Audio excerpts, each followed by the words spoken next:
internationale. Parce qu'il faut dire que c'est un coach de bonjour.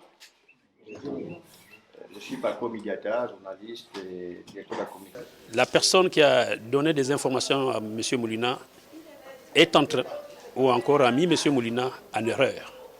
Parce que le groupe qui se trouve aujourd'hui en Talia, on ne met pas plus de 20. Et ça, c'est une erreur. Le montant de 6 millions, ça n'existe pas. Et les parents vous ont témoigné tout à l'heure. Pour dire que les enfants sont entassés dans un appartement, c'est encore archi faux. Et pour dire que les raisons, je crois, de fétichisme qu'il a eu à parler, j'attendrai que M. Moulina donne à la presse internationale, je dis je ne l'attaque pas, on lui a donné des informations, qu'il nous envoie l'image de l'appartement, là où les enfants sont entassés, qu'il nous précise bien et dans quel quartier. Et qu'il vienne dire aussi qu'aujourd'hui, dans les staffs techniques, je ne sais pas si c'est, je n'attaque pas un pays, si en France, là où il se trouve, si c'est dans le staff technique, c'est le coach qui paye les primes des enfants.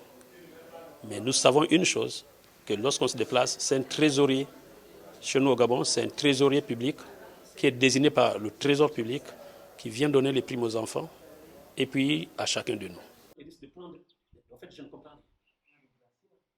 pas. Et nos enfants sont déjà là-bas depuis près de 2 ans.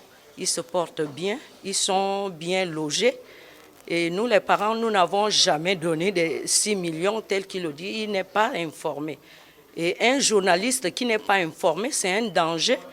Et qu'il arrête de stigmatiser, qu'il arrête sa campagne de diffamation. On ne sait pas de qui il tient ses propos.